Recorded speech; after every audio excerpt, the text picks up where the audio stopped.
আজকে রাজশাহী কলেজের কেন্দ্রীয় মসজিদে এত সুন্দর একটি অনুষ্ঠান, এত সুন্দর একটি আয়োজনে আমরা উপস্থিত হতে পেরেছি। অবশ্যই মহান আল্লাহ সুবহানাহু ওয়া তাআলার আমাদের প্রতি দয়া আছে, এই জন্যই তিনি আমাদের এমন একটি ভালো কাজের সাথে সম্পৃক্ত রেখেছেন। পৃথিবীতে বহু মানুষ এই সময় বহু কাজের সাথে সম্পৃক্ত আছে। এই রাজশাহী কলেজেরই অনেক ছাত্রছাত্রী হয়তো ভিন্ন অনেক দুনিয়াবী কাজের সাথে সম্পৃক্ত আছে। সেগুলোকে প্রাধান্য না দিয়ে আল্লাহর সন্তুষ্টির জন্য আমরা যে মসজিদে এসেছি, একত্রিত হয়েছি দিনের জ্ঞান অর্জনের জন্য, এটি প্রমাণ বহন করে যে আল্লাহ সুবহানাহু ওয়া তাআলা আমাদের কল্যাণ চান। ওমাই ইউরিদিল্লাহু বিহি খায়রান ইফাক্কিহু ফিদ্দীন। আল্লাহ যে ব্যক্তির কল্যাণ চান সে ব্যক্তিকে আল্লাহ সুবহানাহু ওয়া তাআলা দিনের জ্ঞান অর্জনের সুযোগ দান করেন। আপনি কিসের ভিত্তিতে মাপবেন যে একজন ব্যক্তি আল্লাহর রহমতপ্রাপ্ত, দয়াপ্রাপ্ত এবং আরেকজন ব্যক্তি আল্লাহর দয়া এবং রহমত থেকে বঞ্চিত, অভিশপ্ত? আপনি কি কারো ধন সম্পদের মাপকাঠি দেখে, কারো সুখ এবং দুনিয়াবী যে ঐশ্বর্য আছে সেটি দেখে, ভোগ বিলাসিতা দেখে, যে আমার পার্শ্ববর্তী একজন সে খুব দামি গাড়িতে চড়ছে, দামি মোটরসাইকেল চালাচ্ছে, দামি ফোন ইউজ করতেছে, তার মানে তার উপর আল্লাহর দয়া আছে? না, আসলে কার প্রতি আল্লাহর দয়া আছে সেটি মাপার জন্য আপনাকে দেখতে হবে যে কাকে আল্লাহ সুবহানাহু ওয়া তাআলা এই পুরো 24 ঘন্টা সময়ের মধ্যে সালাত আদায় করতে, শুধুমাত্র 5 ওয়াক্ত সালাত ফরজ আদায় করতে ঘড়ি ধরে আধা ঘন্টা সময়ও লাগে না। 5 ওয়াক্ত সালাতের যদি শুধু ফরজ রাকাতগুলো আদায় করা হয় এবং টাইমার ওয়াচ যদি অন করে দিয়ে আদায় করা হয়, ধীরে স্থিরভাবে আদায় করা হয়, তাহলে সারাদিনের সকল 5 ওয়াক্ত সালাত মিলিয়ে আধা ঘন্টা হবে না। তাহলে পুরো 24 ঘন্টা সময়ের মধ্যে যে আধা ঘন্টা সময় আল্লাহ সুবহানাহু ওয়া তাআলার সন্তুষ্টির জন্য ব্যয় করতে পারছে না, সে আল্লাহর দয়া এবং রহমত থেকে বঞ্চিত অবস্থায় আছে। আর আপনি সেটার সাথে সম্পৃক্ত আছেন, করতে পারছেন, মসজিদে আসতে পারছেন, মানে আপনার দয়া, আপনার উপর আল্লাহর দয়া আছে। তো সেই মাপকাঠি দিয়ে আমাদের চিন্তা করতে হবে। যেমন আজকে যদি আমরা ফিলিস্তিনের মানুষের কথা চিন্তা করি, যেটি আজকে আমাদের আলোচ্য বিষয়বস্তু, তাহলে বাহ্যিক দৃষ্টিকোণ থেকে দেখলে মনে হবে তারা পৃথিবীর সবচেয়ে হতভাগা, সবচেয়ে ব্যর্থ, সবচেয়ে অসহায়। আর আমরা অথবা আমাদের মতো আর যারা উন্নত পৃথিবীতে বসবাস করছে, ডেভেলপিং অথবা ডেভেলপড কান্ট্রিতে বসবাস করছে, তারা হয়তো খুব ভালো, খুব সুখে, খুব স্বাচ্ছন্দ্যের সাথে আছে। এটা মানুষের দৃষ্টিভঙ্গির উপর নির্ভর করে। পয়েন্ট অফ ভিউ, কোন দৃষ্টিকোণ থেকে আপনি দেখবেন সেটির উপর নির্ভর করে, এবং এটি একটি আপেক্ষিক বিষয়।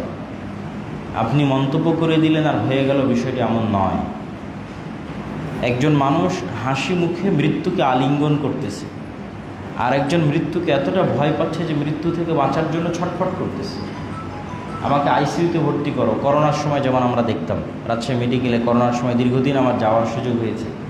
তো মানুষের বাঁচার জন্য যে কি অস্থিরতা মানুষের মধ্যে কাজ করে, যে সে মৃত্যুর জন্য প্রস্তুত নয়, সে বাঁচতে চায়। আইসিইউতে যেহেতু সংকট ছিল বেডের, তো আত্মীয় স্বজনরা কীভাবে লিয়াজু মেনটেন করে, অনুরোধ করে, তদবির করে কেমনে তার পেশেন্টকে আইসিইউর মধ্যে ঢুকাবে যাতে সে বাঁচতে পারে, না মারা যায়। অথবা আইসিইউর পূর্বে যেটা আছে high flow oxygen nasal cannula, যেটা খুব বেশি অক্সিজেন দিত, তার আগে আছে নর্মাল অক্সিজেন। এই যে মানুষের ছটপট দৃশ্য বাঁচার জন্য। আর তার বিপরীতে আপনি এমনও মানুষ দেখছেন যারা মৃত্যুকে হাসি মুখে আলিঙ্গন করতেছে। তাহলে এই দুইটা ন্যারেটিভের মধ্যে পার্থক্য আছে, এই দুইটা দৃষ্টিভঙ্গির মধ্যে পার্থক্য আছে। এই দৃষ্টিভঙ্গিটা মানুষের ঈমান, মানুষের চিন্তা, মানুষের চেতনা, মানুষের বিশ্বাসের উপর ভিত্তি করে নির্ধারিত হয়।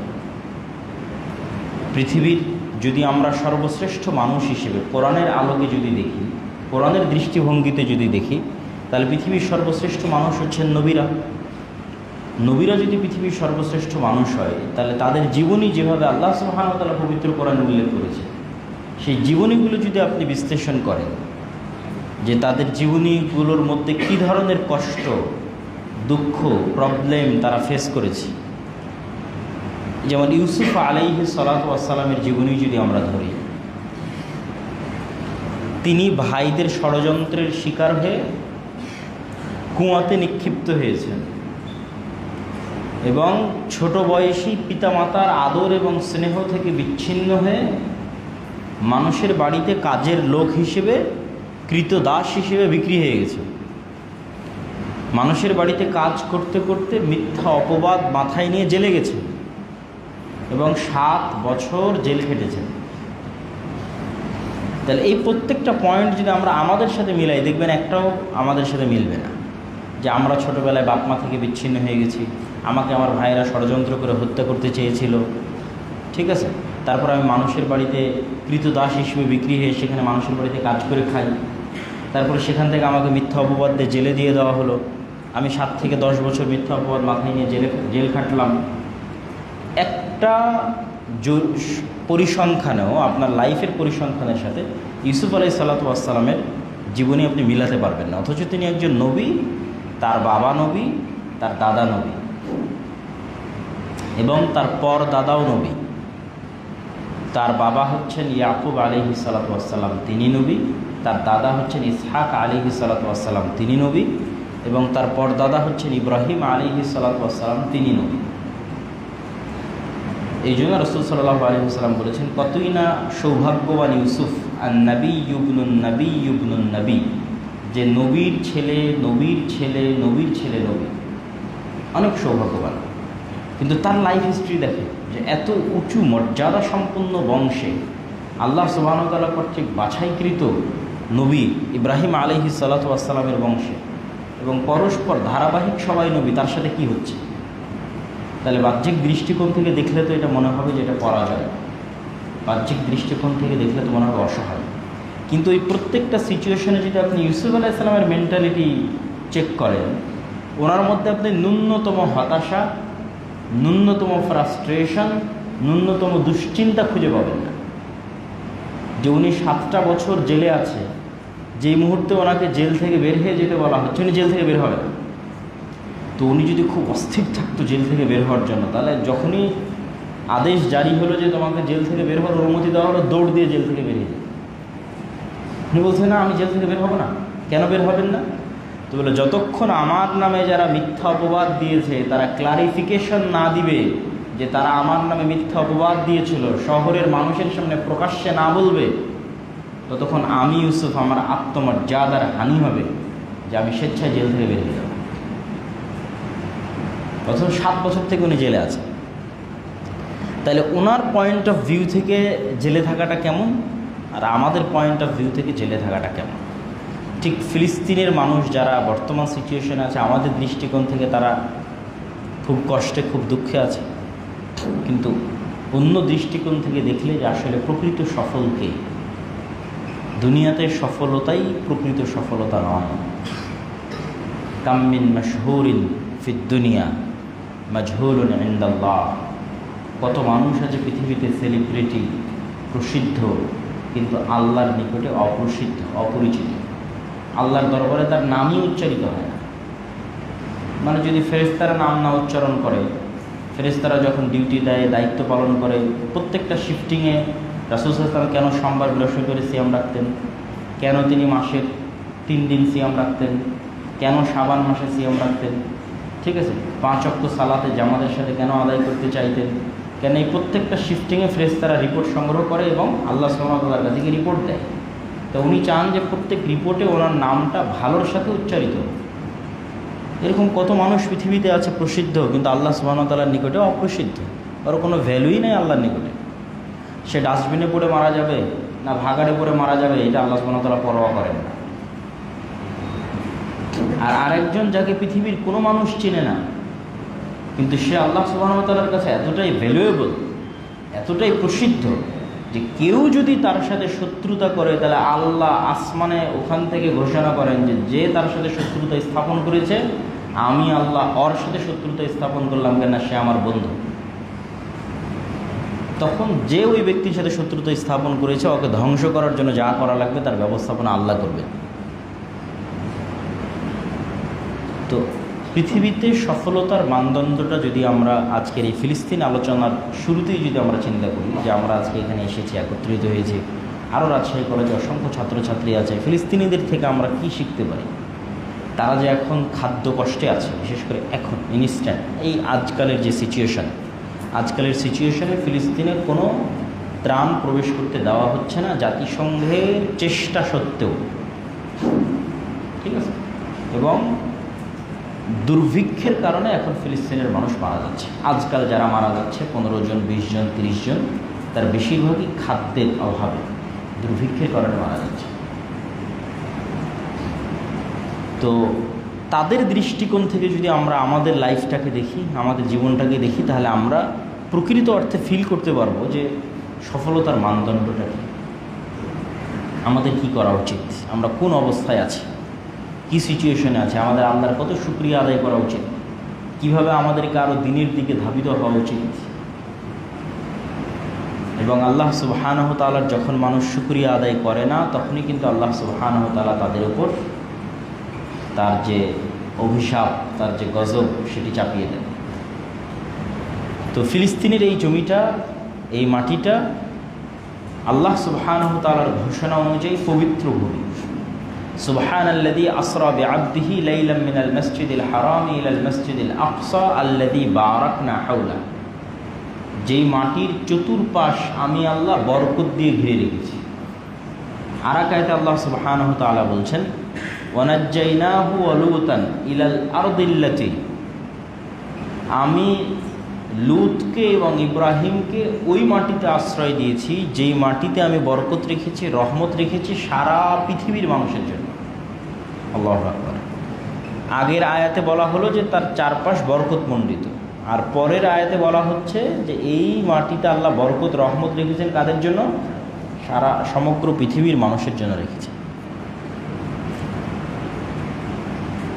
তো ইব্রাহিম এবং লূত আলাইহিসসালামকে আশ্রয় দিয়েছে, মানে ইব্রাহিম আলাইহিসসালামের বাড়ি ছিল ইরাকে, আর লূত আলাইহিসসালাম তিনি ফিলিস্তিনের পার্শ্ববর্তী কোনো এক শহরে দিনের দাওয়াত দিলেন।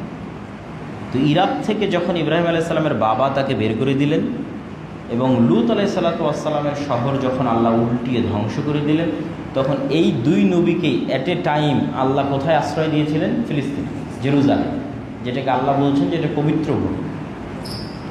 এবং ইব্রাহিম আলাইহিসসালামের দুই স্ত্রীর দুই সন্তান, বড় স্ত্রী সারা, তার সন্তান ইসহাক, এবং ছোট স্ত্রী হাজেরা এবং তার সন্তান ইসমাইল, এই দুই স্ত্রীর দুই সন্তান থেকেই কিয়ামত পর্যন্ত নবীদের সিলসিলা আল্লাহ সীমাবদ্ধ করে দিয়েছে। এর বাইরে পৃথিবীতে আর নবী আসেওনি, আর নবীর দাবিদারও কেউ নাই, এবং আর কোনো নবীর অনুসারী দিনের অস্তিত্বও নাই। আমরা যদি বর্তমান পৃথিবীর পপুলেশনকে ভাগ করি, তাহলে 90% পপুলেশন আব্রাহামিক রিলিজিয়ানের অনুসারী, মানে ইব্রাহিম আলাইহিসসালামের বংশধরদের কোনো না কোনো নবীর অনুসারী। তার মধ্যে সবচেয়ে বেশি আসবে খ্রিস্টানেরা, তারা ইব্রাহিম আলাইহিসসালামের সন্তান ইসহাকের পরবর্তী বংশধর ঈসা আলাইহিসসালামের অনুসারী। তারপরে আসবে মুসলমানেরা, যিনি ইব্রাহিম আলাইহিসসালামের সন্তান ইসমাইল আলাইহিসসালামের পরবর্তী বংশধর মুহাম্মদ সাল্লাল্লাহু আলাইহি ওয়াসাল্লামের অনুসারী। আর তারপরে অল্প সংখ্যক আসবে ইহুদিরা, যারা ইব্রাহিম আলাইহিসসালামের সন্তান ইসহাক আলাইহিসসালামের পরবর্তী বংশধর মুসা আলাইহিসসালামের অনুসারী। আর বাকি যে 10% রিলিজিয়ান, তাদের কোনো ধর্মের, কোনো নবীর বা কোনো কিছুর অস্তিত্ব এই আব্রাহামিক রিলিজিয়ানের যে ধর্মগ্রন্থগুলো আছে সেগুলো দ্বারা স্বীকৃত নয়। এবং আব্রাহামিক রিলিজিয়ানের যে ধর্মগ্রন্থগুলো আছে, এই ধর্মগ্রন্থগুলো একটা আরেকটার সত্যায়নকারী, মিথ্যায়নকারী নয়। আল্লাহ কোরআনে বলছেন, মুসাদ্দিকাল লিমা বাইনা ইয়াদাইয়া আও ইয়াদাইকুম, এই কোরআন তোমাদেরকে দিলাম, তোমরা এই কোরআনকে চেক করতে পারো তাওরাতের সাথে মিলিয়ে, ইনজিলের সাথে মিলিয়ে। ঠিক আল্লাহ যখন ইনজিল দিয়েছেন তখন ইনজিলের ক্ষেত্রেও বলেছেন তোমরা এই ইনজিলকে চেক করে নাও তাওরাতের সাথে মিলিয়ে। এই দুটোর মধ্যে তোমরা কোনো অমিল দেখবে না, দেখবে যে কমন জিনিস পাওয়া। তো আজ যদি 5000 বছর আমরা ধরি তাওরাতের বয়স, তো 5000 বছরের যত বিকৃতি আছে, পরিবর্তন, সংযোজন, বিয়োজন আছে, তারপরও অসংখ্য মূল কথায় তাওরাত, ইনজিল এবং কোরআন এক। যেমন দু একটা উদাহরণ দিই, যে আমাদের বর্তমান পৃথিবীতে একটা থিওরি, ডারউইনের মতবাদ, যে মানুষ বিবর্তনের মাধ্যমে বানর থেকে এসেছে। তাহলে মানুষ কোথায় থেকে এসেছে এই প্রশ্নের উত্তরে তাওরাত কি বলে? মানুষ কোথায় থেকে এসেছে এই প্রশ্নের উত্তরে ইনজিল কি বলে? বাইবেল কি বলে? মানুষ কোথায় থেকে এসেছে এই প্রশ্নের উত্তরে কোরআন কি বলে। এই 1000 বছরের বিকৃতির পরও 3টা ধর্মগ্রন্থ এখনও একমত যে মানুষ আদম এবং হাওয়া থেকে সৃষ্টি হয়েছে। এখনও আমরা পড়ে দেখতে পারি। ঠিক পৃথিবীতে ভয়ঙ্কর একটা বন্যা হয়েছিল নূহ আলাইহিস সালামের সময়। পৃথিবীতে ভয়ঙ্কর একজন জালেম শাসক এসেছিল ফেরাউন, যে পানিতে ডুবে গেছিল। এরকম বড় বড় প্রত্যেকটা ঘটনায় ধর্মগ্রন্থগুলো কমন। তুর পাহাড় থেকে মুসা আলাইহিস সালাম যে 10টা আদেশ কাষ্ঠফলকে লিখে নিয়ে এসেছিলেন, ওই 10টা আদেশ এখন তাওরাতে যেভাবে আছে সেম ওই 10টা আদেশ পবিত্র কোরআনে আছে। এরকম আরও অসংখ্য বিষয় তুলে ধরা যায়। নবীদের নাম আমরা বলছি ইব্রাহিম, তারা বলছে আব্রাহাম। আমরা বলছি ইসহাক, তারা বলছে আইজাক। আমরা বলছি ইয়াকুব, তারা বলছে জ্যাকব। আমরা বলছি ইউসুফ, তারা বলছে জোসেফ। আমরা বলছি দাউদ, তারা বলছে ডেভিড। এই জন্যই দেখবেন বারবার মুহাম্মদ সাল্লাল্লাহু আলাইহি ওয়াসাল্লাম বলতেন যে আমি মিল্লাতে ইব্রাহিমের অনুসারী। কেন? এটাই হচ্ছে ফ্যাক্ট চেকার, কোন মানদণ্ডে মাপবা যে আমি সঠিক না তোমরা সঠিক। ইব্রাহিমের প্রকৃত অনুসারী যে সে সঠিক। তো এই জন্য মুহাম্মদ সাল্লাল্লাহু আলাইহি ওয়াসাল্লাম বারবার নিজেকে দাবি করতেন কি, তোমরা মিল্লাতে ইব্রাহিমের অনুসারী না, মিল্লাতে ইব্রাহিমের প্রকৃত অনুসারী আমি। তো এই জন্য বারবার কোরআনে দেখবেন বলা হয় ইব্রাহিম মুশরিক ছিল না, ইব্রাহিম ইহুদি ছিল না, ইব্রাহিম নাসারা ছিল না, ইব্রাহিম মুসলিম ছিল। মানে এটাই, তোমরা যদি বলো যে তোমরাও ইব্রাহিমের অনুসারী, তাহলে এই জিনিসগুলো চেক করো যে ইব্রাহিম কোথাও বলেছে যে আমি ইহুদি ছিলাম, আমি নাসারা ছিলাম। ইব্রাহিম কখনো শিরক করেছে কিনা? তোমরা তো আল্লাহর সন্তান দাবি করে শিরক করছো। তো রাসূল সাল্লাল্লাহু আলাইহি ওয়াসাল্লাম তাদের সাথে ফাইট দিতেন। তিনিও ইব্রাহিম আলাইহিস সালামের উত্তরসূরি এবং তিনি প্রকৃত ইব্রাহিম আলাইহিস সালামের অনুসারী। এই আলোচনা থেকে আমাদের জন্য শিক্ষণীয় কি মাঝখানের এই আলোচনা, যদিও এই আলোচনা ফিলিস্তিনের সাথে কানেক্টেড হবে। আল্লাহ ইব্রাহিম আলাইহিস সালামের 2 সন্তানের একজনকে ফিলিস্তিনে রেখেছেন, আর একজনকে মসজিদ আকসার পাশে, আর একজনকে কাবার পাশে। এই দুইটা পৃথিবীর সবচেয়ে পুরাতন পবিত্রতম মসজিদ। এই 2 পুরাতন পবিত্রতম মসজিদ আবাদ করত ইব্রাহিম আলাইহিস সালামের 2 সন্তানের বংশধরেরা। এটা মূলত এই আলোচনার সামারি। কিন্তু এখান থেকে আমাদের আরেকটি শিক্ষণীয় আছে, সেটা যে জুলাই পরবর্তী বাংলাদেশে আমাদেরকে বুঝতে হবে যে বাঙালি জাতীয়তাবাদের সাথে মুসলিম জাতীয়তাবাদের দ্বন্দ্বটা কোথায়। আবারও বাঙালি জাতীয়তাবাদের সাথে মুসলিম জাতীয়তাবাদের দ্বন্দ্বটা কোথায়। আমরা অবশ্যই ভাষাগতভাবে নৃতাত্ত্বিকভাবে বাঙালি, কিন্তু আমরা ধর্মের দিক থেকে মুসলিম। এবং এই অঞ্চল, যে অঞ্চলটা 1905-এ বঙ্গভঙ্গ হয়েছিল, যেহেতু আমরা যদি একটু শর্টকাটে বলি যে এখানে স্বাধীন সুলতানি শাসন আমলে মুসলমানেরা স্বাধীন ছিল। স্বাধীন সুলতানি শাসন আমলের নিদর্শন কি রাজশাহীতেই বেশি আছে, কেন রাজশাহী যেহেতু স্বাধীন সুলতানি শাসন আমলের রাজধানীর এরিয়ার মধ্যে পড়ে। তো রাজধানী কেন্দ্রিকৃত উন্নয়নগুলো বেশি হয়। এখন যেমন ঢাকা কেন্দ্রিক উন্নয়ন বেশি। তাহলে স্বাধীন সুলতানি শাসনামল ইখতিয়ারউদ্দিন মহমুদ্দিন বখতিয়ার খিলজি যখন এই বাংলা জয় করে, তখন তার রাজধানীটা ছিল মালদা এবং চাঁপাইনবাবগঞ্জ সীমান্তবর্তী গৌড়। তাহলে ওই গৌড় অঞ্চল এবং তার আশেপাশে উন্নয়ন বেশি হবে। এই জন্য বাঘাদেব মসজিদ, কুসুমবাতি মসজিদ, চাঁপাইনবাবগঞ্জের সোনা মসজিদ, এগুলো হচ্ছে তখনকার উন্নয়নের নিদর্শন। এই স্বাধীন সুলতানি শাসনামলের পরে, মুঘলদের শাসন, মুঘলরাই প্রথম রাজধানী চেঞ্জ করে কোথায় নিয়ে গেল? ঢাকাতে। তার ওই যে আহসান মঞ্জিল, লালবাগের কেল্লা, এগুলো হচ্ছে তাদের শাসন আমলের নিদর্শন, রাজধানীতে তাদের উন্নয়নের নিদর্শন। তারপরে যখন নবাব সিরাজউদ্দৌলারা আসলো, তারা রাজধানী নিয়ে গেল মুর্শিদাবাদে তাদের পতন হলো। এই মোটামুটি 3-4 বার রাজধানী চেঞ্জ হয়েছে। আর সবচেয়ে পুরাতন রাজধানী আমাদের এখানে, তারপরে রাজধানী সোনারগাঁ, যারা হচ্ছে 12 ভূঁইয়া, তারপরে রাজধানী মোগলদের হচ্ছে ঢাকা, তারপরে রাজধানী হচ্ছে নবাবদের মুর্শিদাবাদ। মানে এই বাংলার ইতিহাসটা যদি আমি বলি। তারপরে ব্রিটিশরা আসার কারণে সবচেয়ে ক্ষতিগ্রস্ত হলো মুসলমানেরা। কেন? তারা ছিল শাসক, তারা চিরস্থায়ী বন্দোবস্তের মাধ্যমে সব জমি জায়গা হিন্দুদের দিয়ে দিল, জমিদারি। তখন মুসলমানদের হিন্দুদের বিরুদ্ধেও লড়াই করতে হতো, ব্রিটিশদের বিরুদ্ধে লড়াই করতে হতো। তিতুমিরের বিদ্রোহ শুধু ব্রিটিশদের বিরুদ্ধে ছিল না, হিন্দুদের বিরুদ্ধে ছিল, হিন্দু জমিদারদের বিরুদ্ধে ছিল। তো এই যে আমার রাজধানী কেন্দ্রিক আমরা মুসলমানেরা যে উন্নয়ন ভোগ করতাম, ব্রিটিশরা আসার পর তারা রাজধানী নিয়ে চলে গেল কলকাতায়। পুরো ভারতের রাজধানী হয়ে গেল কলকাতা, দিল্লি না। মুসলমানদের আমলে পুরো ভারতের রাজধানী ছিল দিল্লি। আর ব্রিটিশদের আমলে পুরো ভারতের রাজধানী ছিল কলকাতায়, তাহলে আমার ঢাকাও মাইনাস, আমরা এই পুরো বাংলা মাইনাস। তখন এই অঞ্চলের মুসলমানেরা কি হলো, সুবিধা বঞ্চিত হয়ে গেল, শিক্ষা দীক্ষা সভ্যতা সব কিছু থেকে মাইনাস। তখন তাদের শিক্ষা দীক্ষা ঢাকা কেন্দ্রিক আর একবার উন্নয়নের জন্য 1905-এর বঙ্গভঙ্গের দাবি মুসলমানদের পক্ষ থেকে, যে স্যার সালিমুল্লাহর কথা আমরা শুনি, যার দানে যার সহযোগিতায় ঢাকা বা এই বিশ্ববিদ্যালয়গুলো, ঢাকা মেডিকেল কলেজ, বুয়েট এগুলো প্রতিষ্ঠিত হয়েছে। পরে জমিদারদের যেহেতু সমস্যা, হিন্দুদের যেহেতু সমস্যা, যদি ঢাকা কেন্দ্রিক উন্নয়ন হয়, তারা এটা মানতে চাইল না। 1911-তে এটা রদ হয়ে গেল। তো মুসলমানেরা খুব মনক্ষুণ্ণ হলো, এই অঞ্চলের মুসলমানেরা। তখন তাদের জন্য স্যার সলিমুল্লাহর অনুরোধে ঢাকাতে বিশ্ববিদ্যালয়, বুয়েট মেডিকেল কলেজ এগুলো প্রতিষ্ঠিত হলো।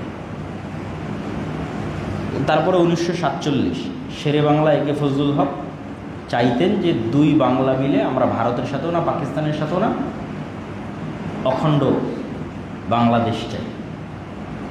তা 1905-এ যেই হিন্দু জমিদাররা বলল দুই বাংলা এক রাখতে হবে, তারাই 1947 এসে শেরে বাংলার স্বাদ দিল না। তারা বলল না, আমরা হিন্দুরা আলাদা হয়ে ভারতের সাথে যুক্ত হব। তাহলে বাঙালি জাতীয়তাবাদের যে থিওরি 1905-এ আবেগময় ভাষায় আমার সোনার বাংলা লেখা হলো, বন্দে মাতারাম লেখা হলো, এই বাংলাকে গ্লোরিফাই করা হলো, ঐক্যবদ্ধ বাংলাকে, বাঙালি জাতীয়তাবাদের থিওরি প্রতিষ্ঠিত হলো। সেই থিওরির দাবি অনুযায়ী তো 1947-এ দুই বাংলা একত্রিত হয়ে আলাদা দেশ হতে হবে। কিন্তু তারা ইউটার্ন নিয়ে কী করলো, না, আমাদের কাছে হিন্দুত্ববাদী যে জাতীয়তাবাদ সেটি আমাদের কাছে প্রাধান্যপ্রাপ্ত। ফলত বাঙালি জাতীয়তাবাদের লাস্ট ডেস্টিনেশন হয়ে গেল ভারতীয় জাতীয়তাবাদ। তখন এই অঞ্চলের মুসলমানিত্ব রক্ষার জন্য শেরে বাংলা বললেন, যদি দুই বাংলা এক না রাখা যায় তাহলে আমাদের পাকিস্তানের সাথে যাওয়াই ভালো, অন্তত আমরা আইডেন্টিটি ক্রাইসিসে ভুগব না। মুসলমানদের ভবিষ্যৎ প্রজন্ম মুসলমান হওয়ার কারণে আইডেন্টিটি ক্রাইসিসে ভুগবে না, যেটা ভারতের মুসলমানেরা মুসলমান হওয়ার কারণে আইডেন্টিটি ক্রাইসিসে ভুগতেছে। তাহলে এই আইডেন্টিটি ক্রাইসিসের মধ্যে আমরা পড়ব না।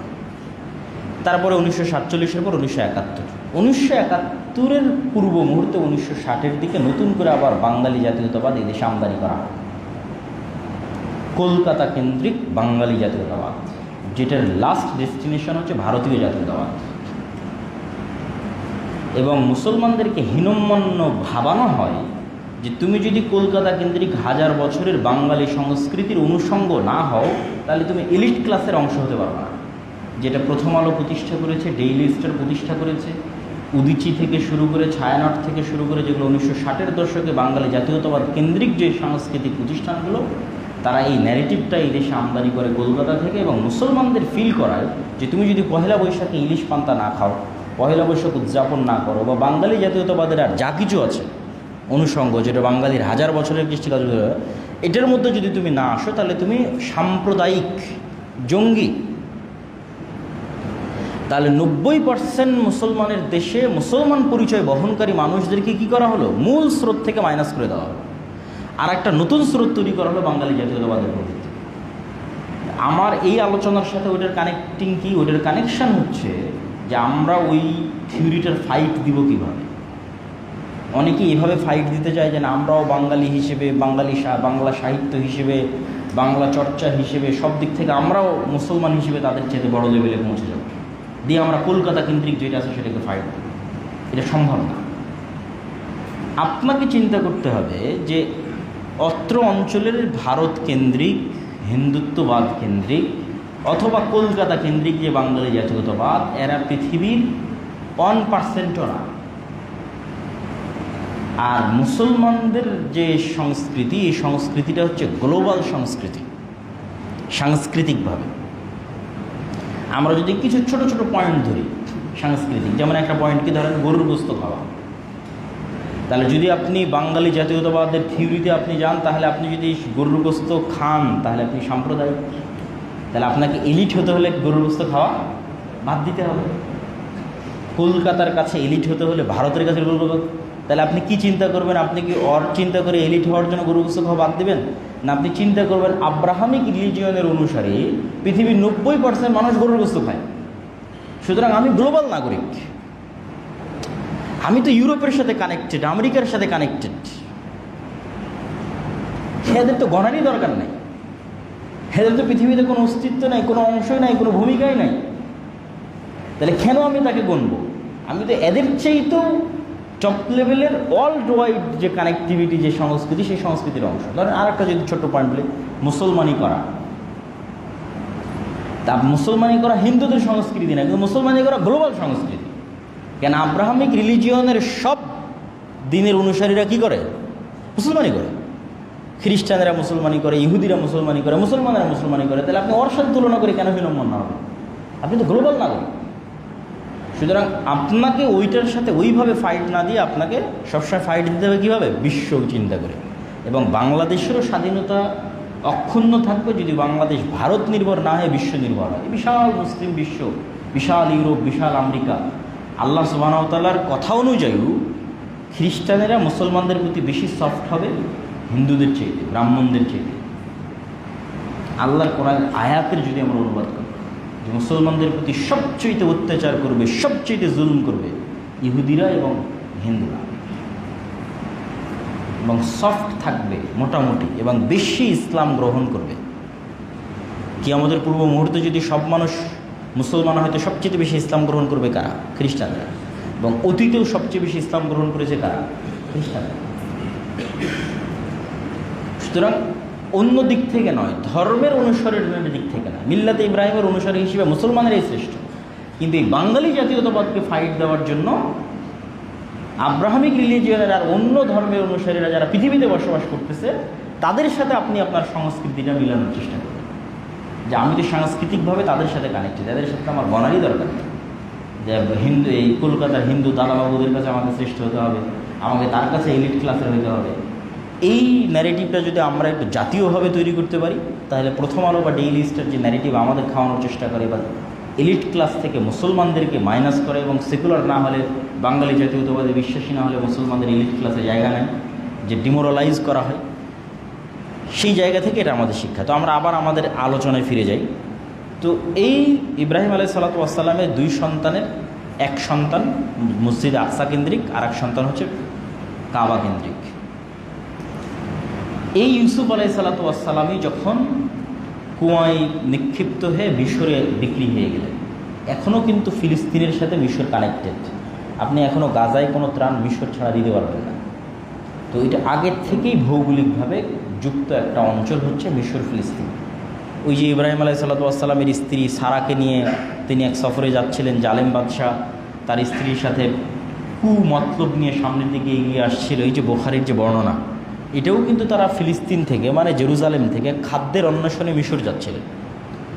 তো ফিলিস্তিনের সাথে মিশরের যোগাযোগ এবং সম্পর্কটা ঐতিহাসিকভাবে। তো ইউসুফ আলাইহিস সালাম মিশরে আসলেন, মিশরের তিনি মন্ত্রী হয়ে গেলেন।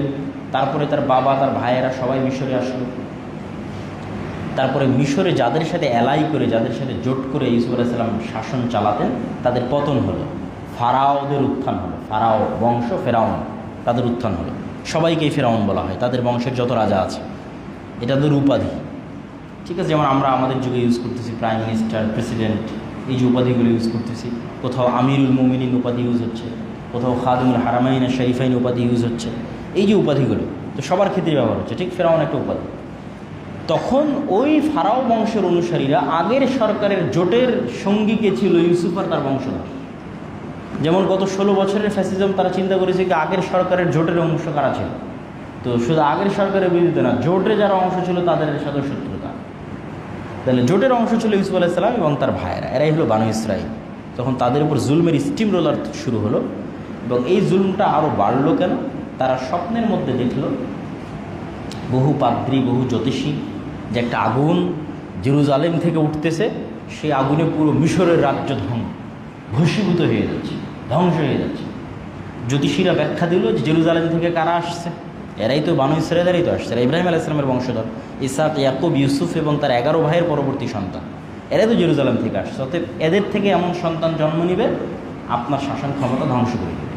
তখন 300 বছর লাগাতার এদের উপর জুলম চললো, যে জুলমের বর্ণনা আল্লাহ দিয়েছে, ছেলে সন্তানকে জবাই করবে, মেয়েদের মাছিয়ে রাখবে।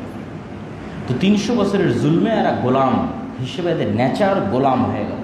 যেমন আমরা মানসিকভাবে এখনও 190 বছরের যে ব্রিটিশ শাসন, সেটা ট্রমা বহন করি, ট্রমা মেন্টালি, জেনেটিক্যালি, এবং ট্রমাটাইজড হওয়ার কারণে আমাদের অজান্তেই আমাদের মধ্যে গোলামির স্বভাব কাজ করে। 70 বছর স্বাধীনতা ভোগ করার পরেও আমরা ওইটা থেকে বের হতে পারি। আর এই 70 বছরের স্বাধীনতাটা যেহেতু গণতন্ত্র কেন্দ্রিক ছিল, আর গণতন্ত্রও যেহেতু গোলামির যে নেচারগুলো ওগুলো টিকিয়ে রাখার সিস্টেমটা ধরে রাখে। গোলামির নেচারটা কি, যে এখানে ধরেন 10 জন মানুষ ক্ষুধার্ত আছে, তো 10 জন মানুষের মধ্যে আমি একটা রুটি নিক্ষেপ করে দিলাম, তো 10টা মানুষ রুটিনে কাড়াকাড়ি করবে না? তাহলে এই যে রুটিনে কাড়াকাড়ি করতেছে একটা আত্মমর্যাদা সম্পূর্ণ মানুষ, কিন্তু স্বাধীন মানুষ কিন্তু যার কাছে খাবারের কষ্ট নাই, সে কিন্তু রুটিনে কাড়াকাড়ি করবে না। তাহলে তো গোলামের নেচার। তাহলে এই নেচারটা কীভাবে কন্টিনিউ করা যায় স্বাধীন হইলেও? সেটার সিস্টেমই ডেমোক্রেসি। ডেমোক্রেসি থাকলেই এরা একজন আরেকজনের নিন্দা করবে, অপবাদ দিবে, হিংসা করবে, মারামারি করবে, ক্ষমতা নিয়ে মারামারি করবে, টাকা দুটো দখল করার জন্য দুটো বেশি ইনকাম করার মারামারি করবে। এরা নিজের অজান্তে গোলামের সংস্কৃতি লালন করবে, যে গোলামের সংস্কৃতি আমরা এদের 190 বছর যাবৎ শিখিয়েছি, যে একটা টাকার জন্য তোদের মারামারি করতে হবে, মিথ্যা বলতে হবে, ধোকা দিতে হবে, নাহলে ইনকাম। এটাই তো গোলামের মধ্যে বিল্ড আপ হয়। 190 বছরে আমাদের মধ্যে এটা বিল্ড আপ হয়েছে যে আমরা মিথ্যা না বললে, ধোকা না দিলে, দুটো টাকার জন্য মারামারি না করলে, ক্ষমতার জন্য মারামারি না করলে আমরা পাবো না। তো ঠিক এই সেম জিনিস বানু ইসরায়েলের মধ্যে বিল্ড আপ করেছিল। 300 বছর তারা ফেরাউনের গোলাম ছিল। এই জন্য আল্লাহ সুবহানাহু ওয়া তাআলা দেখলেন যে মুসা আলাইহিস সালামকে যদি আল্লাহ বানু ইসরায়েলদের সাথে মানুষ করে, তো নেচার তো খারাপ হয়ে যাবে, গোলামানা নেচার হয়ে যাবে। তখন মুসা আলাইহিস সালামকে আল্লাহ নিয়ে চলে গেলেন একদম রাজার বাড়িতে, যেখানে তিনি প্রিন্স হিসেবে মানুষ হবে। কেন? একটা মানুষের যে স্বভাবজাত বৈশিষ্ট্য সেটা যেন অক্ষত থাকে, একটা মানুষের যে স্বাধীন চেতা আত্মমর্যাদা সম্পূর্ণ যে বৈশিষ্ট্য সেটা যেন মুসা আলাইহিস সালামের চরিত্রের মধ্যে অক্ষত থাকে। মুসা আলাইহিস সালামকে তো আর ফেরাউন খাবারের জন্য, সে তো তার নিজের সন্তান হিসেবে তাকে লালন করতেছে, তার স্ত্রীর চরম এবং পরম ভালোবাসার কারণে এবং তার ভালোবাসার কারণে একটা সন্তানকে যেভাবে আদর দিয়ে লালন পালন করে সেভাবে লালন পালন করতেছে। আর এট এ টাইম বানু ইসরায়েলরা গোলাম হিসেবে, মাজলুম হিসেবে আছে। এই জন্যই মুসা আলাইহিস সালামের সামনে যখন উনি বড় হলেন, 40 বছর বয়স যখন ওনার হলো, উনি দেখছেন যে এক বানু ইসরায়েলের উপর এক ফেরাউনের লোক জুলুম করতেছে। তো জুলুম করা দেখে উনি এক থাপ্পড় দিয়েছে। আপনি চিন্তা করেন তো, ওই টোটাল বানু ইসরায়েলের তখন যা সংখ্যা, ওদের কোনো একজন এই থাপ্পড় দেওয়ার সাহস করবে? কোনো একজন করবে না। কেন করবে না? কেন? 200 বছর যাবত সে গোলাম আছে, এই সেন্সই তার কাজ করবে না। কিন্তু মুসা আলাইহিস সালামের এই সেন্স কাজ করতেছে কেন? উনি তো স্বাধীন, উনি তো স্বাধীন হিসেবে, উনি তো জুলম বাধা দিতে হবে। তো আমরা এখন পর্যন্ত মুসলমানেরা মুক্তি পাচ্ছি না কেন? ওই যে পুরো মুসলিম বিশ্বের যেখানেই যাবেন সেখানেই মুসলমানেরা কলোনিয়াল যে ঔপনিবেশিক যে গোলামির যুগটা ছিল সেটা ট্রমা বহন করতেছে জেনেটিক্যাল, এবং যেখানে জুলম যত বেশি ছিল সেখানে ট্রমা তত ভয়ঙ্কর। আপনি আফ্রিকান মুসলমানদের কাছে যান, দেখবেন যে আফ্রিকান মুসলমানদের অনেকেই নিয়ম শৃঙ্খলা লঙ্ঘন করার দিক থেকে, মিথ্যা ধোকা বলার দিক থেকে, চুরি ডাকাতির দিক থেকে এই সাবকন্টিনেন্টের মুসলমানদের চাইতেও এগিয়ে। কেন? ও আরও বেশি গোলামের জীবনযাপন করেছে। লিবিয়ার কী বলে না, ইতালি, স্পেন এবং ফ্রান্স, এদের যে উপনিবেশ ব্রিটিশদের চাইতে শতগুণ ভয়ঙ্কর। ব্রিটিশেরা তো কিছুটা সভ্য ছিল। ফ্রান্সের যে গোলামি, আল্লাহু আকবার, ফ্রান্সের যে জুলম আফ্রিকান মুসলমানদের উপর, এটা ভাষায় প্রকাশ করা যাবে না। এখন পর্যন্ত ওরা আফ্রিকান মুসলমানদের স্বাধীনতা দেয়নি।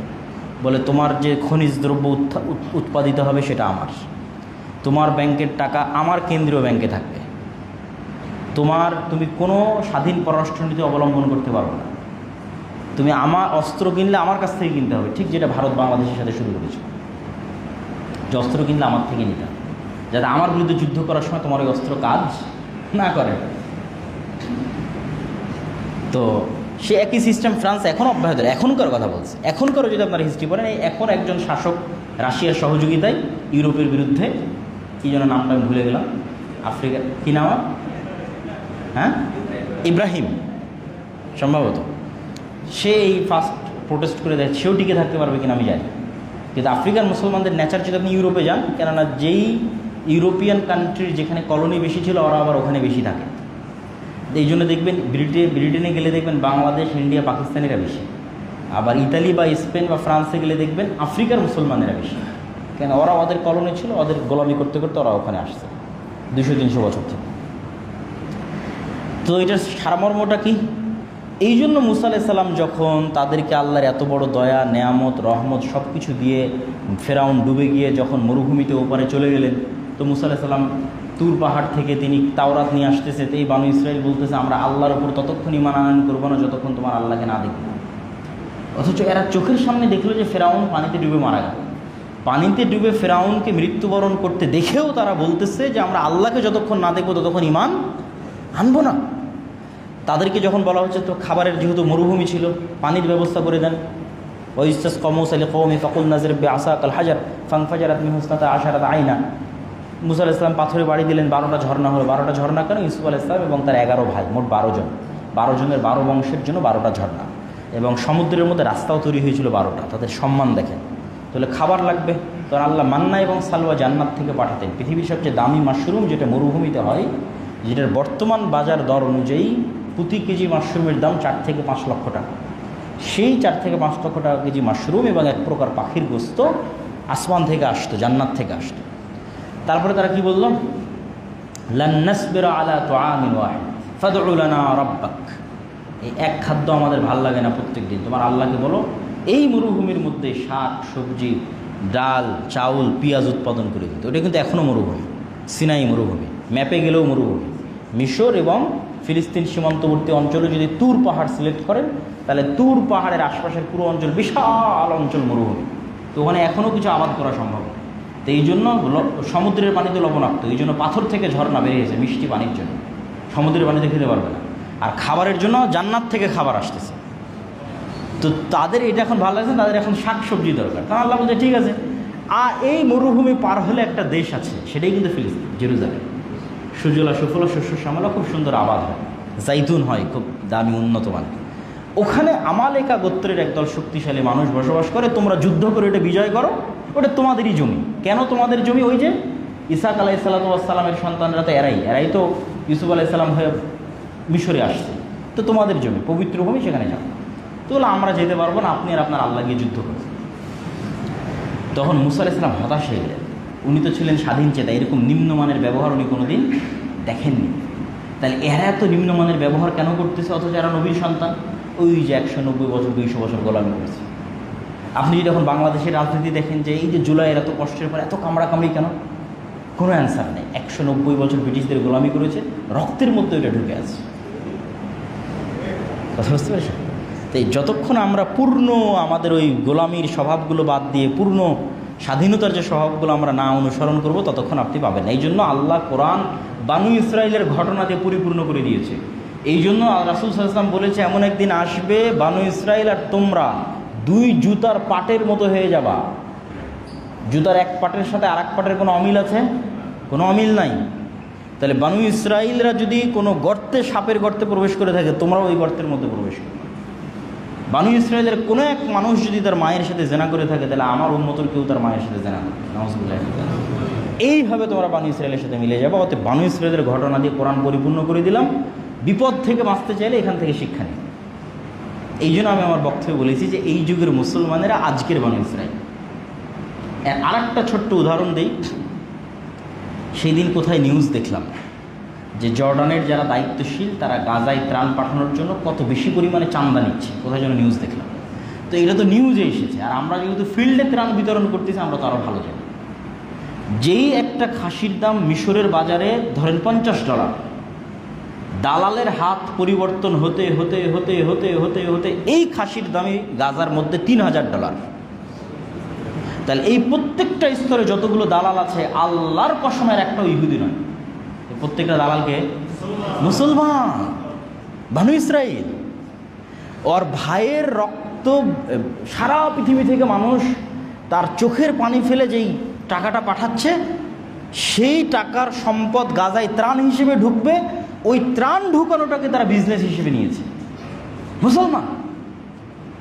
যখন আব্দুরিম এই গল্পগুলো শোনায়, তখন তো আমি বলি যে ঠিক আছে, আমি যে বক্তব্য দিয়েছি ঠিক বক্তব্য দিয়েছি, যে আজকের যুগের মুসলমানেরা আজকের যুগের বানু ইসরাইল। কেননা গোলামি করতে করতে তাদের নেচার এরকম হয়ে গেছে। তারা স্বাধীনভাবে কোনো সময় চিন্তা করতে পারে না। স্বাধীন একটা মানুষের যে গুণাবলী, যে বৈশিষ্ট্যগুলো থাকা দরকার, সেগুলো তাদের মধ্যে নাই। যেমনটা আমরা জুলাই পরবর্তী বাংলাদেশের এখনকার অবস্থা দেখতেছি। তাহলে এই জন্য আপনাকে আরও ফিলিস্তিনের হিস্ট্রি স্টাডি করতে হবে, আরও বানু ইসরায়েলের হিস্ট্রি স্টাডি করতে হবে। কেন আল্লাহ আর কোনো সম্প্রদায়ের কথা কোরআনে এত বিস্তারিত বললেন না, আর বানু ইসরায়েলের যা বলতেছি তার প্রত্যেকটাই কোরআনে আছে। মানে এতক্ষণ পর্যন্ত আমি যা বললাম বানু ইসরায়েলের হিস্ট্রি আর প্রত্যেকটা কোথায় আছে? কোরআনে আছে, in details. Surah Baqarah fulfil হয়ে আছে বানু ইসরায়েলের ঘটনা দিয়ে। তাহলে আমাদেরকে এই বানু ইসরায়েলরা যেরকম গোলামানা স্বভাবে চলে গেছে, আমরা সেই স্বভাবে চলে গেছি। আমরা যদি ওই গোলামানা স্বভাব থেকে বের না হয়ে আসতে পারি, তাহলে আমরাও পূর্ণ স্বাধীনতার স্বাদ, পূর্ণ বিজয়ের স্বাদ আমরা কখনোই আস্বাদন করতে পারবো না। তো ফিলিস্তিনের আলোচনার সর্বশেষ আরও একদম শর্টকাট করে ফেলি। মুসা আলাইহিস সালাম হতাশায় তিনি মারা গেলেন। হতাশায় তার মারা যাননি, মানে তিনি হতাশাগ্রস্ত অবস্থায় যে আমি এই উম্মত থেকে আমি মুক্তি চাই, এদের থেকে আমার আর কোনো দায়িত্ব পালন করতে চাই না, বিদায় নিতে চাই। আর তিনি বলে গেলেন যে যেহেতু তোমরা বিজয় করবো না, আমাকে জেরুজালেমের কাছে নিকটস্থ কোনো জায়গায় আমাকে মাটি দিয়ে দিবে। মুসা আলাইহিস সালামের সফর সঙ্গী ছিল ওই যে খিজির আলাইহিস সালামের সময় দেখা করতে গিয়ে লেগেছিল, ওর নাম হচ্ছে ইউশা বিন নূন। মুসা আলাইহিস সালামের মৃত্যুর পর সে নবী হলো। সে তাদেরকে বললো যে তোমরা যে 40 বছরে শাস্তি ভোগ করলা, মরুভূমির মধ্যে পাগলের মতো ঘুরতে থাকলা, এইটা আল্লাহ তোমাদের ক্ষমা করে দিয়েছে, তোমরা আল্লাহর ক্ষমা হিসেবে চলো আমরা যুদ্ধ করি। আল্লাহর আদেশ ছিল জিহাদ করা। তো জিহাদ না করাটাও যে মুনাফিকি, সেটারও কিন্তু এটা একটা আলামত। তারা যে এই শাস্তিটা আরোপ হয়েছিল কিন্তু জিহাদ না করার কারণে। তখন ইউশা বিন নূন তাদেরকে নিয়ে জিহাদে চলে গেলেন। আর আমালেকা গোত্রের মানুষেরা ছিল অনেক শক্তিশালী। জিহাদ করতে করতে করতে করতে করতে করতে শুক্রবার সন্ধ্যায় গেলে শনিবার রাত শুরু হবে। এর শনিবার দিন যেহেতু পবিত্র ইবাদত বন্দিগির জন্য মুসা আলাইহিস সালামের দিন অনুযায়ী যুদ্ধ বিগ্রহ বন্ধ। তখন ইউশা বিন নূন আল্লাহর কাছে দোয়া করলেন, আল্লাহ সূর্যকে যদি না থামান আর আজকের যুদ্ধ যদি এখন কমপ্লিট না হয়, পরের দিন আবার এই যুদ্ধ নতুন করে স্টার্ট করতে আমরা পারবো কিনা বা বিজয় পাবো কিনা জানি না, আপনি দয়া করে সূর্যকে থামিয়ে দেন। সহিহ বুখারীর রিওয়ায়াত যে আল্লাহ পৃথিবীতে একবার সূর্যকে থামিয়েছিলেন, সেটি ইউশা বিন নূনের জন্য আর জেরুজালেম বিজয়ের জন্য। কখনোই কিন্তু মুসলমানেরা তাদের শক্তি দিয়ে বিজয় অর্জন করে, কখনোই না। আল্লাহর উপর আস্থা এবং ভরসা এবং আল্লাহর সহযোগিতা। এরপরে যখন আবার তাদেরকে ওই বাদশাহ জালুত, যাকে কোরআনে বলা হয়েছে, জালুতকে ইংরেজিতে সার্চ দিয়ে লেখা সে জুলিয়েট, রোমান এম্পায়ারে জুলিয়েট নামে কোনো বাদশাহ ছিল। সে যখন আবার জেরুজালেমদেরকে এখান থেকে বের করে, এই বানু ইসরায়েলদের এখান থেকে বের করে দিল, তারা তখন আবার তাদের নবী শামুয়েলের কাছে বললো যে আমরা আবার ফিরে যেতে চাই, কী করা যায়? বলে আল্লাহ তোমাদের মধ্যে একজন বাদশাহ বানিয়ে পাঠিয়ে দিবে, তার নাম তলুতকে বাদশাহ করার পর তারা বললো এর তো বংশমর্যাদা নেই, কিছু না, একদম আমরা বাদশাহ হিসেবে মানবো না। আল্লাহ বললো বংশমর্যাদা না থাকলে ওর জ্ঞান আছে, শরীরে শক্তি আছে, হিকমা আছে, শরীরে শক্তি আছে, সে নেতা হবে, মেনে নাও। নেতা হিসেবে মেনে নিল। বললো সামনে পরীক্ষা আছে, একটা নদী আছে, এই নদী সাঁতার দিয়ে পার হতে হবে। যে পানি না খেয়ে পার হতে পারবে, যার শরীরের সক্ষমতা এতখানি যে পানি না খেয়ে সাঁতার দিয়ে পার হবে, সেই জিহাদে অংশগ্রহণ করতে পারবে। তাহলে ফিজিক্যাল স্ট্রেংথ থাকাও কিন্তু মুসলমানদের জন্য খুব জরুরি। বিনা পানি পান করে একটা লম্বা নদী সাঁতার দিয়ে পার হওয়া ফিজিক্যাল স্ট্রেংথ ছাড়া ইম্পসিবল। এই জন্য ফিজিক্যাল ফিটনেসও খুব ইম্পর্টেন্ট। তো 313 জন ওই দিন নদী পার হতে পেরেছিল, তার মধ্যে একজন দাউদ আলাইহিস সালাম নিজে তখন জালুতকে হত্যা করলেন। তারপরে আল্লাহ তালুতের পরে এবং শামুয়েলের পরে দাউদকে নবী এবং বাদশাহ বানিয়ে দিলেন। দাউদের পর তার ছেলে সুলাইমান বাদশাহ হল। তারা তখন তাদের পুরো রাজ্যের হেডকোয়ার্টার বানানো হচ্ছে জেরুজালেমকে। এখন যে মসজিদে আকসা, সেটা জিনদের দ্বারা তখন সুলাইমান আলাইহিস সালাম তৈরি করেছিলেন। তারপরে হিস্ট্রি রিপিটেড, সামনে আগাইতে থাকলো। তারপরে ঈসা আলাইহিস সালাম, জাকারিয়া আলাইহিস সালাম, ইয়াহইয়া আলাইহিস সালাম, মারিয়াম আলাইহিস সালাম, তারাও এই মাটিতেই জন্ম, এখানেই জন্ম, এই মসজিদেই জন্ম। এবং মারিয়াম আলাইহিস সালামের যে মসজিদের খেদমত করতেন, যেই মসজিদে তার খালু জাকারিয়া আলাইহিস সালাম ইমামতি করতেন, সেগুলো সব হচ্ছে এই মসজিদে আকসার মসজিদ। তারপরে আসলে আমাদের নবী মুহাম্মদ সাল্লাল্লাহু আলাইহি ওয়াসাল্লাম কয়েকভাবে মসজিদে আকসার সাথে কানেক্ট করেছেন। এক নম্বর হচ্ছে কেবলা। প্রথম থেকেই কেবলা জেরুজালেম ছিল, মসজিদে আকসা ছিল। তো যখন মুহাম্মদ সাল্লাল্লাহু আলাইহি ওয়াসাল্লাম মক্কায় থাকতেন, তখন তিনি কাবা ঘরের এমন জায়গায় দাঁড়াতেন যাতে কাবা ঘরও সামনে হয়, মসজিদে আকসাও সামনে হয়। এই জন্য তখন ওনার কোনো ঝামেলা ছিল না। কিন্তু যখন মক্কা থেকে হিজরত করে মদিনায় গেলেন, তখন উনি একটা গেল এই দিকে, একটা এই দিকে, মদিনাটা এই সাইডে। তাহলে মদিনার থেকে হয় আপনাকে মসজিদে আকসা মুখে দাঁড়াতে হবে, না হলে কাবা মুখে দাঁড়াতে হবে। তো যেহেতু কেবলা মসজিদে আকসা, তো মসজিদে আকসা মুখে দাঁড়ালেন। কিন্তু কষ্ট লাগলো কি, যেহেতু ওনার শৈশব, কৈশোর, যৌবন, বংশ সব কিছু কিসের শ্রেষ্ঠত্ব দেখে বড় হয়েছেন? উনি কাবার শ্রেষ্ঠত্ব দেখে বড় হয়েছেন। ওনার বাপ, দাদা, চাচা, অল এভরিথিং, ওনার পুরো লাইফ উনি কোথায় বড় হয়েছেন? কাবার আশেপাশে বড় হয়েছে। এইটা ওনার কাছে খুব কষ্ট লাগলো। কদ নারা তাকাল্লুব ওয়াজহিকা ইলাস সামা। তখন আল্লাহ বলল যে ঠিক আছে, তোমার কেবলা আমি পরিবর্তন করে কাবার দিকে করে দিলাম। তাহলে এই কেবলা মসজিদে আকসার দিকে রাখার কারণে মদিনার খ্রিস্টানরা পর্যন্ত আশ্চর্য হয়ে যেত, মদিনার ইহুদিরা পর্যন্ত আশ্চর্য হয়ে যেত যে এই আরব ভূমিতে কোনো নবী আসেনি, মানে ওই জাজিরাতুল আরবের ওই অংশটুকু, মক্কা মদিনায় অতীতে কোনো দিন কোনো নবী আসেনি, কোনো ধর্মগ্রন্থ আসেনি, তাহলে মোহাম্মদ ইসলাম জানলো কেমনে যে মসজিদে আকসার দিকে মুখ করে সালাত আদায় করতে হবে? আর একটা বিষয় কানেক্ট করলেন কী করে, সেটা হচ্ছে ওই যে মেরাজের রাতে, সুবহানাল্লাযী আসরা বিআবদিহি ওখানে মেরাজের রাতে সেখানে সকল নবীর ইমামতিতে সালাত আদায় করালেন। আর 3 নম্বরে হচ্ছে ওমর ইবনুল খাত্তাব রাদিয়াল্লাহু তাআলা আনহু জেরুজালেম বিজয় করলেন, এবং জেরুজালেম বিজয় তিনি বলেছেন যে আজকে যে জেরুজালেম বিজয় হচ্ছে এটা শক্তির কারণে না, কোনোবারই শক্তির কারণে জেরুজালেম বিজয় হয় না, সালাহুদ্দিন আইয়ুবী শক্তির কারণে জেরুজালেম বিজয় করেন। প্রত্যেকটা বিজয় এসেছে আল্লাহর উপর ভরসা, আল্লাহর উপর আস্থা এবং আল্লাহর উপর ঈমান, স্বাধীন চেতা মনোভাব, গোলামানা স্বভাব থেকে বের হয়ে আসা, কোরআন কেন্দ্রিক জীবনযাপন করা। আর ইসলাম ধর্মের শ্রেষ্ঠত্ব এবং মুহাম্মদ সাল্লাল্লাহু আলাইহি ওয়াসাল্লামের নবুয়তের শ্রেষ্ঠত্ব ফুলফিল হয় যখন এট এ টাইম মসজিদ আকসা এবং কাবা, আব্রাহামিক রিলিজিয়ানের 2টা স্মৃতি, আর তো কোনো স্মৃতিই নাই। ধরেন মসজিদ আকসা যখন আমার কাছে, তখন খ্রিস্টান আর ইহুদিদের কাছে কি আছে? কিছুই নাই, জিরো। তাহলে আব্রাহামিক রিলিজিয়ানের 2টা স্মৃতি আমার কাছে, তাহলে মিল্লাতে ইব্রাহিমের দাবিদার হওয়ার যে আমার দাবি এবং বাস্তবে আমার যে প্রভাব, 2টা তখন সমানে সমান হয়ে যায়। তখনই ওই আয়াতটা তখন প্রস্ফুটিত হয়ে ওঠে যে হুয়াল্লাযী আরসালা রাসূলাহু বিল হুদা ওয়া দীনিল হক লিইয়ুযহিরাহু আলা দ্বীনি কুল্লি। এই জন্য মসজিদে আকসা আমাদের লাগবেই, জেরুজালেম এবং ফিলিস্তিন আমাদের বিজয় হতেই হবে এবং হবেও। এই জন্য আমি বলি যে যেহেতু রাসূল সাল্লাল্লাহু আলাইহি ওয়াসাল্লাম বলেছে যে প্রত্যেকটা গাছ এবং পাথর বলবে যে এখানে ওই জায়নিস্টরা লুকিয়ে আছে, এদের হত্যা করো, তো গাছ আর পাথর কেন বলবে? মানে তাদের জুলমের মাত্রা এত বেশি হবে যে আল্লাহর প্রকৃতি তাদের বিরুদ্ধে কথা বলতে বাধ্য হবে। আল্লাহ, মানুষ তো তাদের বিরুদ্ধে কথা বলবেই। এই যে এখন ক্ষুধার্ত অবস্থায় গাজার মানুষদেরকে রেখেছে, এই যে করুণ দৃশ্য, তাদের জুলমের মাত্রা এত বেশি হবে যে প্রকৃতি তাদের বিরুদ্ধে কথা বলবে, এবং সেই দিন তাদের বাঁচার কোনো রাস্তা থাকবে না। এবং অবশ্যই জেরুজালেম এবং মসজিদে আকসা মুসলমানদের আসবে, তো মুসলমানদের আসবে কীভাবে? বানু ইসরাইলের স্বভাবে আসবে না, গোলামানা স্বভাবে আসবে না। ওই যে শক্তি বলে, ক্ষমতা বলে যে অমুক লাগবে তমুক লাগবে, আজ মুসলিম বিশ্বের যা শক্তি ক্ষমতা আছে ওমর ইবনুল খাত্তাবের তা ছিল না। ওমর ইবনুল খাত্তাবের সাথে যদি আপনি রোমান এবং পারস্য এম্পায়ারের তুলনা করেন, আর আজকের মুসলমানদের ক্ষমতা এই পাকিস্তানে, এই ইরানে, এই সৌদির সাথে যদি আজকের আমেরিকা এবং ইউরোপের তুলনা করেন, তাহলে আজকের মুসলমানদের কাছে ক্ষমতা বেশি আছে, টাকা বেশি আছে, ওমর ইবনুল খাত্তাবের কাছে ছিল না, সালাহুদ্দিন আইয়ুবীর কাছে ছিল না।